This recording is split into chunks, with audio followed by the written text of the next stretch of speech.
to your liberation of blacks in the Civil War. Now, many people in Congress were shocked by that. They didn't understand it.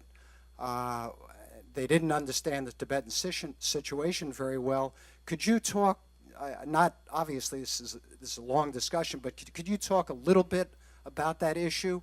To what extent were Tibetans serfs or slaves or indentured or in a problematical status before, according to the Chinese, they were liberated in 1951? First of all, the general situation of Tibetans prior to 1950, 1951. First of all, it varies across the plateau. You're talking about people who lived in the area under the Dalai Lama's jurisdiction, under the government of the Dalai Lama, under that jurisdiction, and those who lived under various other jurisdictions, including those of local rulers in Kham and Amdo. Which, by the way, if I can digress, I adhere to my 20 minutes, so let me give you another minute.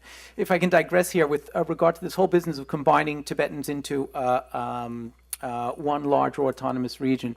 This goes back to one of the things that I said before, the continuation of certain Marxist ideas as if by inertia, because there's nothing else to replace them. I'm not saying that this is, the logical reason why this should be, but when the Chinese government talks about not putting Tibetans all into one larger autonomous region, they do so largely on grounds that derive from Marxist ideas. That is to say, it doesn't matter that the people in all these areas are Tibetan. That's not really what matters, because, let's face it, these are ephemeral, superficial characteristics. Is that their economic, social, and economic structures were fundamentally different.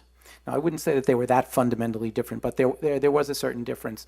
When China talks about the liberation of Tibetans in that respect, they're really talking about what is the Tibet Autonomous Region. This is what they're talking about specifically with regard to that.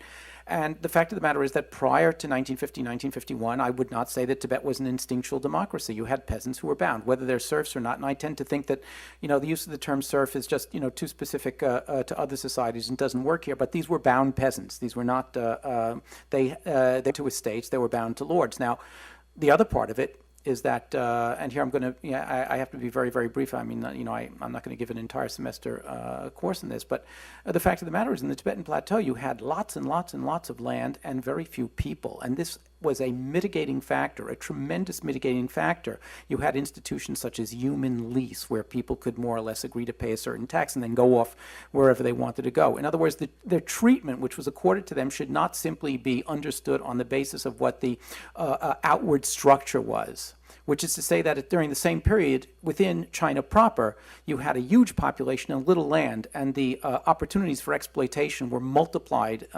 immensely because of that.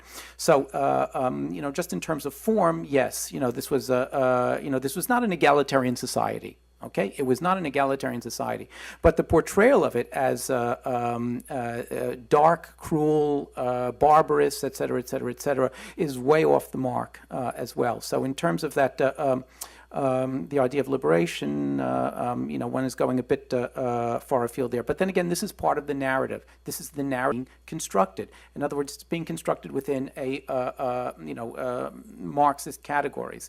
And when I say that history is, what I see this as, I'm talking about specific issues. I'm not saying that you have to understand the policies because of history. I'm talking about the status of Tibet and the arguments about the status of Tibet. That really has to be understood through history, not so much the policies. But yes, in that sense,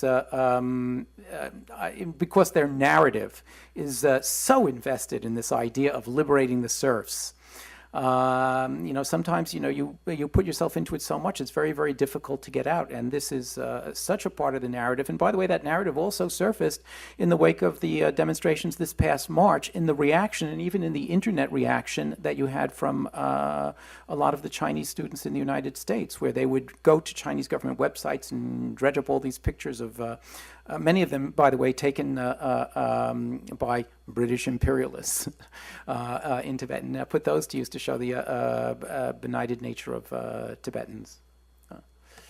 For the sake of time, I'll just say, now I got an excuse. Zheng Zebu said that their treatment of Tibetans is better than the American treatments of African Americans. Then I nominate myself as the next president of China.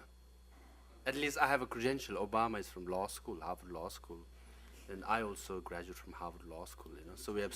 Did you edit the law review? Pardon? Did you edit the law review? I did the Human Rights Journal. Does that? Yeah. So.